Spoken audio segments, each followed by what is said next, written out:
Bonjour et bienvenue à tous pour ce cours d'immunologie. Nous sommes au chapitre 8, une vision intégrée du système immunitaire. Ce cours clôture les 7 premiers cours d'immunologie fondamentale. Nous n'aborderons pas de nouveaux concepts, mais soulignerons que les mécanismes immunitaires que nous avons vus au cours des différents cours sont intégrés. Il s'agit d'une mise en perspective de nos connaissances en écho au cours numéro 1. Rappelons d'abord qu'il existe deux grands types de réponses immunitaires. La réponse immunitaire humorale, qui cible les pathogènes extracellulaires, et la réponse immunitaire cellulaire, qui cible plutôt les pathogènes intracellulaires. Ces deux branches comportent des composants de l'immunité innée et de l'immunité adaptative. Mais il existe de nombreuses interactions entre immunité humorale et cellulaire et immunité innée et adaptative. Ainsi, l'immunité humorale adaptative, c'est-à-dire la réponse B, coopère pour éliminer les microbes avec des mécanismes de type inné, par exemple les récepteurs FCR présents à la surface des cellules NK, des macrophages et des neutrophiles permettent à ces cellules de détruire les pathogènes marqués par des anticorps. Un autre exemple est l'activation du complément par la voie dite classique. Elle débute par la fixation d'un IgM sur un corps étranger et active un composant essentiellement inné, le complément. La réponse humorale adaptative B et la réponse cellulaire adaptative T coopèrent. Ainsi, les cellules T helper interagissent avec les cellules B afin d'induire le changement d'isotype des anticorps lors de la coopération TB. Enfin, les liens entre l'immunité cellulaire adaptative et innée sont nombreux. Les cytokines sécrétées par un bras de l'immunité cellulaire influencent l'autre bras. Ainsi, la polarisation TH influence à la fois les cellules T, B et des cellules de l'immunité innée, comme les macrophages et les cellules innées lymphoïdes. Enfin, les macrophages et les cellules dendritiques agissent comme cellules présentatrices d'antigènes sur les cellules T spécifiques. Il faut comprendre que les différents modules qui composent le système immunitaire des vertébrés ont été façonnés ensemble. Ainsi, l'immunité adaptative s'est développée dans la lignée des vertébrés chez des organismes possédant un système immunitaire inné. Mais les composants de l'immunité innée ont continué à évoluer et à tirer avantage, le cas échéant, des composants du système immunitaire adaptatif. Ainsi, ces systèmes sont intégrés. Revenons à cette diapositive qui décrit les différentes classes d'agents pathogènes. Nous l'avions vu au cours numéro 1. On distingue 5 grandes classes d'agents infectieux: les bactéries, les virus, les protozoaires, les helminthes et les champignons. Nous ne les mentionnerons pas, mais il faut savoir que ces agents infectieux ont développé des mécanismes d'infection différents. Certains vont survivre de manière extracellulaire, en bloquant la phagocytose ou l'opsonisation par les anticorps. D'autres vont s'abriter dans les vacuoles des cellules phagocytaires, en bloquant par exemple la fusion du phagosome avec le lysosome. Enfin, de nombreux virus et bactéries gagneront le cytosol pour s'y multiplier, en bloquant par exemple le protéasome ou l'expression des molécules MHC classe 1. Ce cours vous a révélé que la réponse immunitaire est bien adaptative, c'est-à-dire qu'elle déploie des mécanismes effecteurs différents selon les types de pathogènes. Cette diapositive illustre les différents types de réponses immunitaires adaptatives en fonction de différents types de pathogènes. Vous avez ici une série de pathogènes qui persistent à l'état extracellulaire. Citons le Clostridium, le Staphylocoque doré, le Streptocoque, un virus comme le polio ou des vers. Ces virus persistent dans le fluide extracellulaire. La réponse T effectrice fera appel à des cellules Th1 ou Th2. Dans ce cas, les peptides seront présentés sur des molécules MHC classe 2. La réponse adaptée à ce type de pathogène est la production d'anticorps par des cellules B spécifiques qui reconnaissent l'antigène. Vous avez ici des pathogènes qui persistent à l'intérieur des cellules. Par exemple, le virus de la vaccine, l'influenza, le virus de la rage ou encore une bactérie comme Listeria. Elles se trouvent dans le cytosol. Le mode d'élimination de ces pathogènes fait appel à des cellules CTL, TCD8.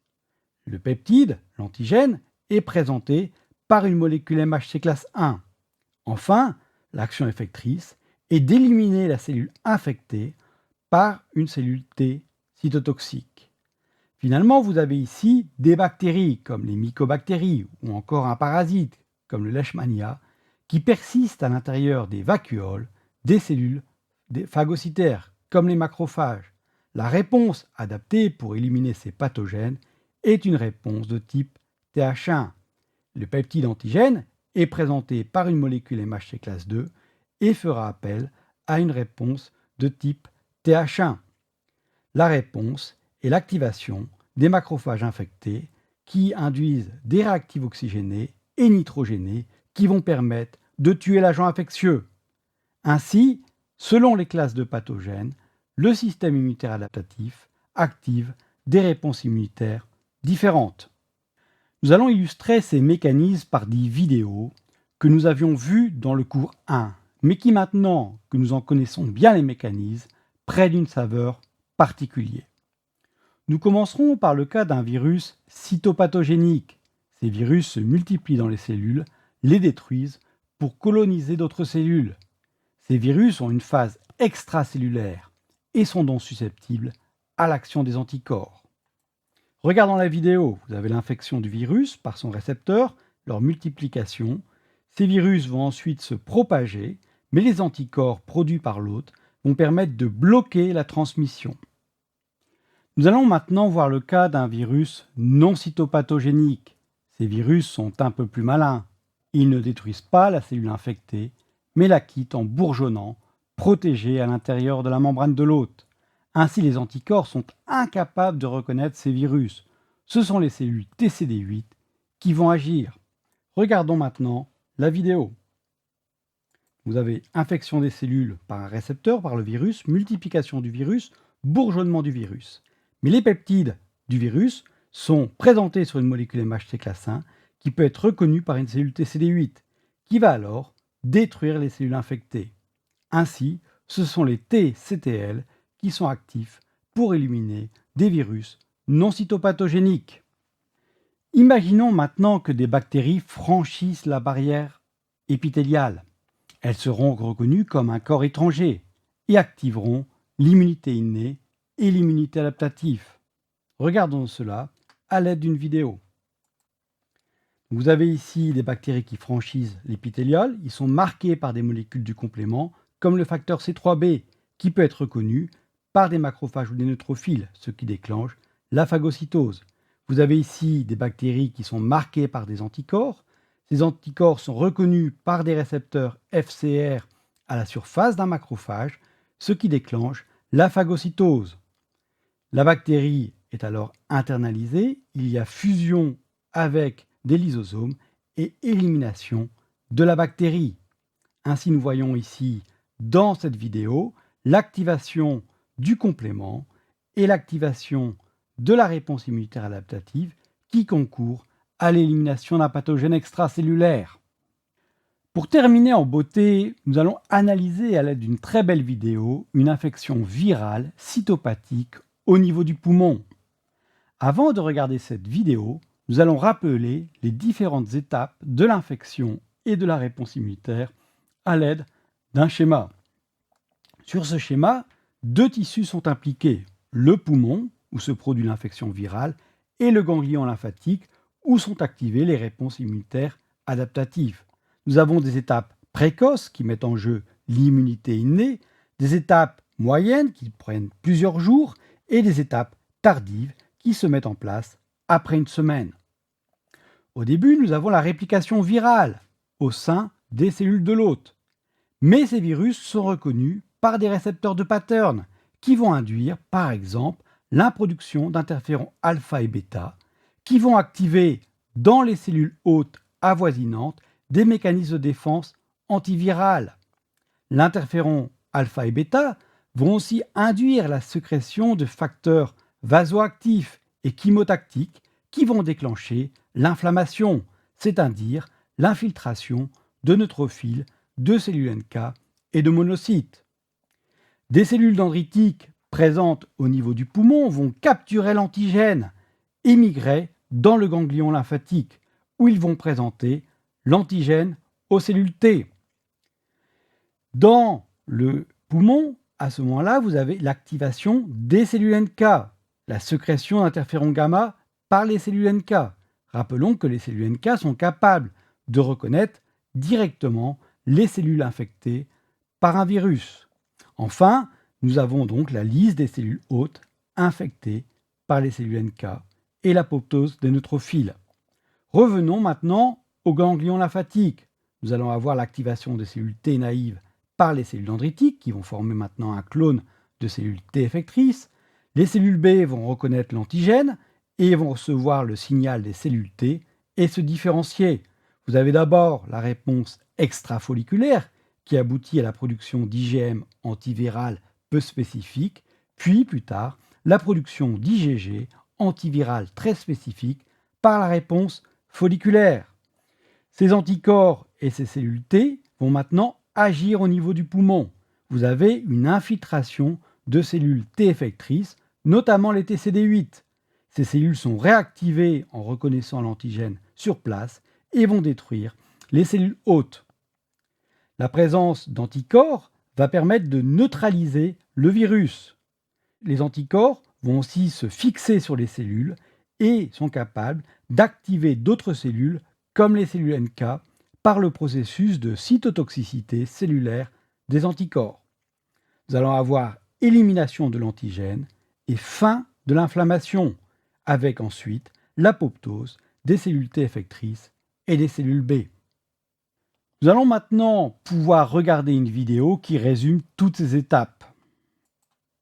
Vous avez ici une infection qui se produit dans les poumons. Les virus pénètrent par le récepteur dans les cellules. Ils vont s'y multiplier et infecter d'autres cellules. Donc ils utilisent la machinerie de l'hôte pour se multiplier. Mais heureusement, l'hôte possède des récepteurs de pattern, ici RIG1, capables de reconnaître des facteurs viraux qui vont en produire, par exemple, de l'interféron alpha et bêta. Ces interférons de type 1 vont induire des mécanismes de résistance dans les cellules voisines, mais aussi une réponse inflammatoire qui induit la migration des macrophages, des neutrophiles et des cellules NK. Ici, vous avez des macrophages en action qui éliminent les cellules mortes. Les cellules NK sont capables de reconnaître les cellules infectées directement, par exemple lorsqu'elles expriment un grand nombre de protéines de stress comme les facteurs MICA, MICA-B. Ici, vous avez des cellules NK qui induisent de l'interféron gamma. Ici, vous avez une cellule dendritique qui capture une cellule infectée, qui en recevant cet interféron gamma va se polariser d'une façon de type TH1. Cette cellule dendritique va maturer et rejoindre le nœud lymphatique où elle présente l'antigène. Donc ici, vous avez présentation de l'antigène sur une molécule MHC classe 2 par présentation croisée sur une molécule MHC classe 1. Vous avez ici un antigène qui a été apporté par la cellule dendritique qui va permettre d'activer une cellule B. Donc cette cellule B est activée, elle reconnaît par son anticorps l'antigène, c'est le signal 1. Ici, vous avez une TCD4 qui est activée, elle produit de l'interleukine 2 et d'autres facteurs qui réactivent la cellule dendritique, qui vont permettre d'activer les cellules TCD8. Ici, vous avez l'interaction TB, la cellule T donne le signal 2, avec la réponse extrafolliculaire qui aboutit à la migration immédiate et à la différenciation de plasmocytes produisant des IgM de faible spécificité. Un lymphocyte B va rentrer dans le follicule et amorcer la réponse folliculaire qui conduira à la production d'anticorps plus spécifiques avec des isotypes donnés. Les produits de la réponse immunitaire adaptative, par exemple les cellules TCD8, mais aussi les anticorps, vont rejoindre le site de l'infection, où ils sont attirés. Vous avez ici des IgM. Ces IgM vont se fixer sur le virus et les neutraliser. Vous avez ici des cellules TCD8 qui vont pouvoir reconnaître les cellules infectées. Donc ici, vous avez le processus de neutralisation qui bloque la propagation du virus. Ici, une cellule TCD8 reconnaît l'antigène, le peptide du virus, et va dégranuler ces granules toxiques et éliminer les cellules infectées. Les macrophages vont nettoyer les cellules mortes. Vous avez une régénération de l'épithélium par la division des cellules souches. Enfin, un peu plus tard, vous avez des anticorps plus spécifiques, par exemple des IgG qui vont arriver, qui vont permettre de se lier avec plus d'affinité sur le virus et de le neutraliser. Ces anticorps peuvent aussi se fixer à la surface de certaines cellules sur des protéines virales et activer les cellules NK par le processus de cytotoxicité dépendant des anticorps. Donc une cellule NK dégranule et élimine la cellule infectée. Enfin, vous avez ici encore illustré la régénération de l'épithélium. Je profite de cette très belle vidéo pour remercier mes collègues de l'HSET de Lausanne qui ont réalisé les schémas et les vidéos de ce cours. Je profite ainsi pour remercier Jean-Pierre Crenbull, Nathalie Lebar et Alain Mestre qui m'ont aidé dans ce cours. Et enfin, Claudine Neyen qui m'a aidé dans la réalisation des diapositives. Le cours d'immunologie fondamentale s'achève ici. Rappelons que ce cours est une initiation à l'immunologie. Il présente la réponse immunitaire de manière simplifiée, car comme toujours, la réalité derrière les concepts présentés est bien plus complexe. Une seconde étape est d'aborder l'immunologie en lisant des articles, ou mieux encore, en faisant un travail expérimental dans un labo, ce qui permet de mieux cerner la réalité derrière les mots. Avant de clôturer ce cours, j'aimerais souligner certains travaux actuels des recherches en immunologie. L'immunologie continue à être une discipline bien subventionnée, avec des enjeux majeurs en santé publique. Il existe un très grand nombre de domaines en effervescence. Soulignons d'abord qu'un très grand nombre des processus que nous avons décrits restent mal compris. Par exemple, les mécanismes moléculaires sous-jacents à la sélection dans le thymus, ou l'hypermutation somatique, ou la commutation de classe dans le centre germinatif. Un domaine d'intérêt est d'étudier l'ontogénie du système immunitaire au cours de la vie d'un individu. L'enfant naît avec un système immunitaire immature qui se développera au fil des années et des infections. De l'autre côté, un déclin des fonctions immunitaires s'amorce au cours du vieillissement, un processus d'immunosénescence qui explique la plus grande fragilité des aînés. Comme nous l'avons déjà souligné, l'immunologie des muqueuses fait l'objet d'un intérêt grandissant pour comprendre les interactions entre microbiote, immunité, nutrition et pathogènes. On rappellera que de nombreuses maladies comme l'obésité s'accompagnent d'une inflammation chronique qui semble renforcer la maladie et qui pourrait être liée à un changement des bactéries intestinales. Une révolution en immunologie est le développement de nouvelles méthodes d'imagerie qui nous permettent de visualiser la réponse immunitaire, comme la présentation de l'antigène ou l'activation des cellules TCD8. Une chose est d'analyser la réponse immunitaire à un antigène, une autre est d'étudier la réponse immunitaire au cours d'une infection au cours du temps. On parlera d'immunité des infections. Les immunologistes ont encore du mal à définir quels sont les mécanismes effecteurs qui éliminent un agent infectieux particulier ou qui sont les causes de la pathogénèse. L'utilisation de modèles animaux comme la souris peut aider en première approximation à mieux comprendre les mécanismes impliqués dans la pathogénèse. Les progrès en génomique ont permis d'étudier le système immunitaire dans les populations humaines.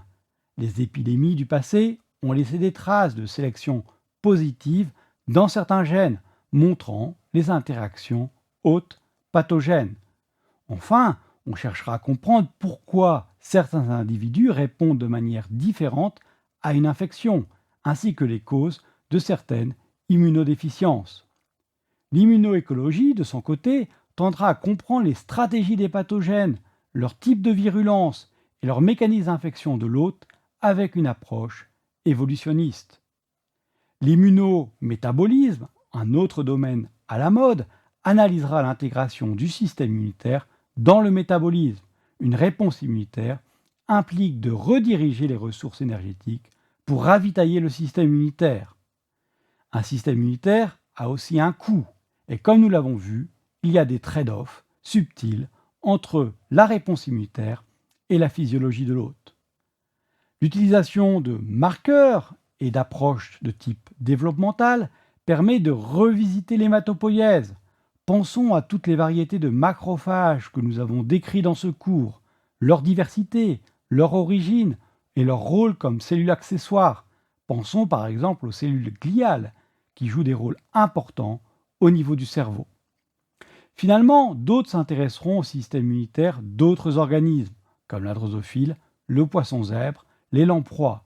Ce type de travail permet de mieux comprendre l'origine du système immunitaire et son évolution. De nombreux mécanismes de défense ont été découverts chez d'autres modèles, comme la phagocytose chez l'étoile de mer ou les peptides antimicrobiens chez les insectes. Ainsi, l'immunologie fondamentale a encore de beaux jours devant soi. Je vais maintenant vous présenter le MOOC 2, Introduction à l'immunologie, méthode et application médicale, qui est la suite logique du cours que vous venez de suivre.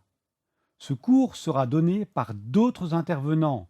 Claudine Neyen vous présentera certaines des méthodes utilisées en immunologie dans le cours 9, comme le FACS. Les cours 10 à 14, donnés par Adrien Duval et Claudine Neyen, vous permettront d'appliquer vos connaissances à des domaines d'immunologie médicale.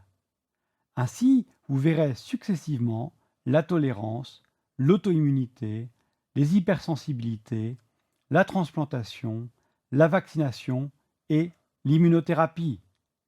Ces cours vous permettront de revoir certains des concepts d'immunologie déjà présentés dans ce cours.